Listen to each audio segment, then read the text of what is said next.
Assalamualaikum warahmatullahi wabarakatuh. Perkenalkan, saya Wahyu Soleh Kurniawan, NIM 6211418012. Di sini saya akan sedikit menjelaskan mengenai program latihan fisik pada olahraga gulat, di mana ada suatu studi kasus. Surya adalah remaja laki-laki duduk di kelas 11 SMA. Dia memiliki hobi mendengarkan musik rock and roll. Usianya baru 16 tahun dengan tinggi badan 170 cm dan berat badan 70 kg. Dia ingin menjadi pegulat profesional perwakilan Jawa Tengah di ajang Pekan Olahraga Nasional 2021 di Papua. Terhitung sejak 2 bulan, Surya mengikuti latihan rutin 3 kali seminggu pertamanya sampai hari ini dan dia tidak pernah bolos. Namun, dia mengalami cedera dislokasi pada bahu setelah bahu sebelah kanannya akibat mencoba melakukan teknik bandingan dengan teman berlatihnya yang berat badannya lebih berat darinya, yakni 80 kg. Ditambah Surya hanya bisa menghabiskan waktu sekitar 60 menit untuk setiap sesi latihan fisik. Menurut hasil screening, tim medis dan tes fisik awal yang dilakukan, untuk bisa bertanding di kelasnya, Surya membutuhkan peningkatan daya ledak otot daerah ekstremitas bawah, peningkatan dari kelincahan, peningkatan kekuatan dan untuk mengunci lawan. Dan di sini silakan buat program latihan fisik yang meliputi makro, mikro, dan meso. Oke, lanjut ke program latihan fisik makro, mikro, dan meso. Sebelumnya, untuk program ini saya berprinsip pada program latihan FITT atau FIT, di mana yang menjadi acuan yang pertama adalah frekuensi pada latihan, yakni banyaknya latihan yang dilakukan setiap sesinya. Lalu yang kedua adalah intensitas latihan, di mana pada intensitas ini adalah mengacu pada ringan beratnya porsi latihan. Dan yang ketiga adalah waktu latihan yang berkaitan dengan durasi lamanya latihan. Dan yang keempat adalah tipe atau jenis dari latihan yang dilakukan. Next, untuk siklus latihan sendiri dibagi menjadi 3. Yang pertama adalah mikro atau penjabaran dari fase di mana untuk pelatihan direncanakannya dalam mingguan yang terdiri dari beberapa hari. Di sini saya mengambil waktu 5 hari tiap minggunya. Secara etimologis, siklus mikro berasal dari bahasa Yunani dan Latin. Istilah Yunani mikro artinya kecil, sedangkan silus artinya bahasa Latin artinya serangkaian fenomena yang berarti secara teratur. Oleh karena itu, dalam metodologi pelatihan, siklus mikro menunjuk pada program pelatihan mingguan, di mana program ini direncanakan secara bergantian dengan cara khusus selama program tahunan itu berjalan sesuai dengan ketentuan puncak prestasi yang akan dituju. Selanjutnya adalah siklus makro, di mana siklus makro itu sendiri adalah pelatihan secara keseluruhan atau secara lengkap mulai awal pelatihan sampai pada kompetisi utama dan sesudah kompetisi tersebut, yakni pada masa transisi dan masa pemulihan. Dan yang ketiga adalah meso, di mana fase pelatihan dalam ini direncanakan adalah pelatihan tahunan yang biasanya terdiri dari 3 sampai 6 microcycles. Biasanya microcycles mengacu pada target pelatihan utama untuk periode tertentu, yakni kekuatan anaerobik dan daya tahan otot, power, dan lain-lain yang harusnya dikembangkan. Menurut Orbain, microcycles adalah siklus yang lebih pendek dari macrocycles yang biasanya hanya berlangsung selama beberapa bulan. Next. Oke, selanjutnya adalah langsung menuju ke latihan microcycles, di mana kita bisa lihat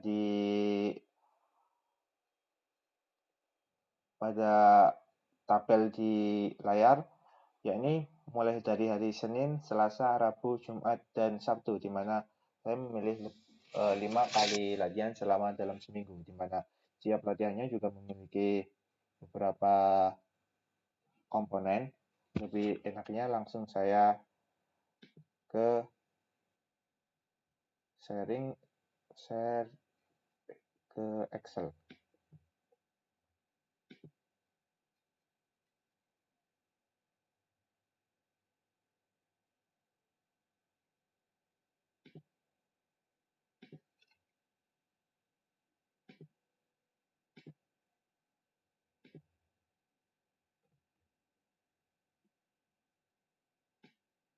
Oke, kita bisa lihat di layar, di mana kita ambil contoh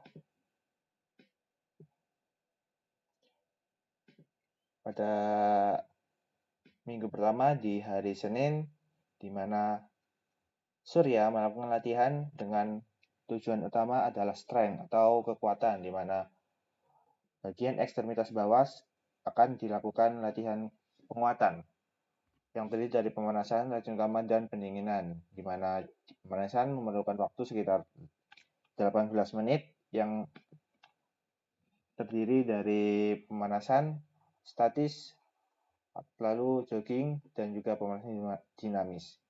Lalu latihan utama adalah leg curl, leg extension, squat, lunge, one leg squat, dan terakhir istirahat. Untuk waktu ini diperlukan waktu sekitar 25 menit. Dan yang terakhir adalah pendinginan atau stretching sekitar 10 menit. Di mana fokus pada latihan yang di hari pertama ini adalah bisa dilakukan dalam ruangan atau di tempat gym. Lalu di hari Selasa sama seperti hari Senin, di mana fokusnya adalah tetap penguatan. Dan untuk intensitas latihannya sekitar 7 dari 10 dan repetisinya 8 kali 2 pengulangan.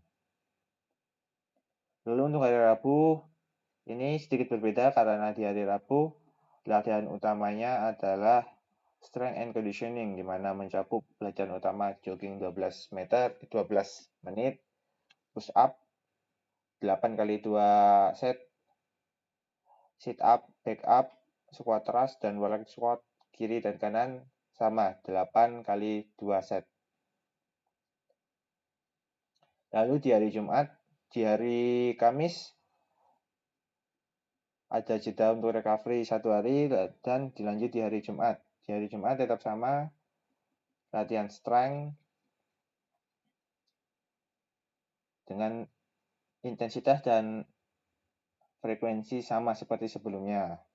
Dan di hari Sabtu ini latihannya beda lagi karena latihannya mengenai endurance atau daya tahan menjadi latihan utamanya, yakni lari 25 menit dengan istirahat 5 menit dan pendinginan stretching 10 menit.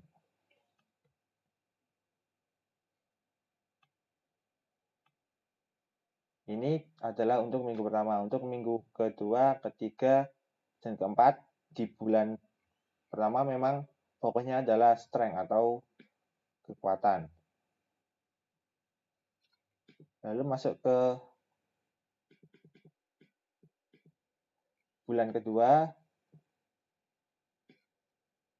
di hari pertama masih tetap sama, yakni untuk bulan kedua di hari Senin, minggu pertama tetap sama, namun yang membedakan adalah intensitas latihannya, yaitu 9/10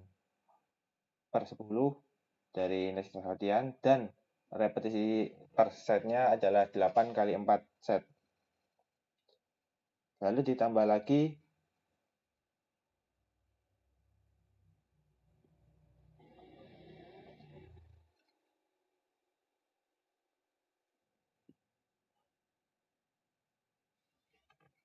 di minggu ke-3,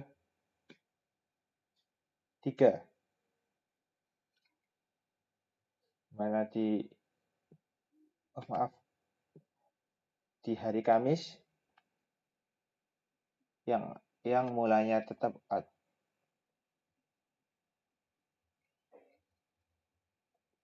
di hari Kamis yang di bulan pertama adalah strength, di bulan kedua sudah beda, yakni mengenai latihan agility atau kelincahan yang mencakup latihan utama plyometric dengan intensitas 7 dan repetisi set 8 kali 2 set dan step sama.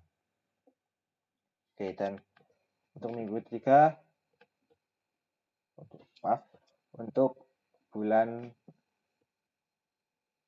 ketiga yakni mengenai latihannya sudah tidak menjadi tujuan utamanya adalah strength, namun sudah naik ke power, di mana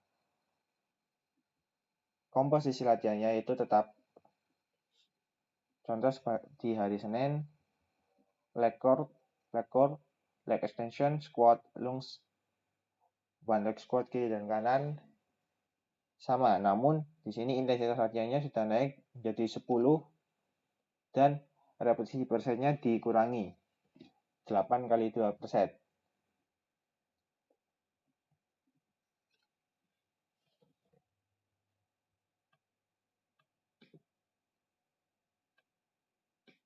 Dan di sini kita lihat di tabel NISU cycles, di mana fokus di bulan pertama adalah strength atau kekuatan yang mencakup daerah ekstremitas bawah. Yang kedua adalah daya tahan, juga selalu dilatih mulai daripada bulan pertama dengan frekuensi dan intensitas masih terbilang sedang. Lalu di bulan kedua ini strength, agility, dan endurance mulai ditingkatkan lagi, sehingga di bulan kedua intensitas dan frekuensi sudah mulai meningkat sekitar 70 sampai 90%.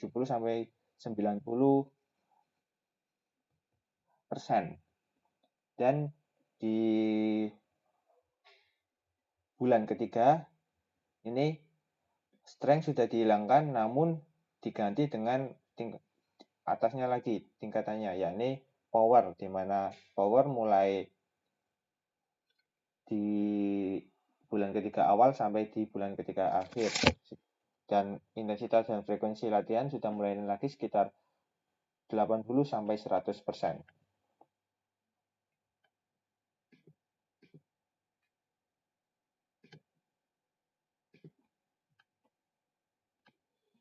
Oke, sekian presentasi dari saya. Semoga bermanfaat. Saya akhiri. Wassalamualaikum warahmatullahi wabarakatuh.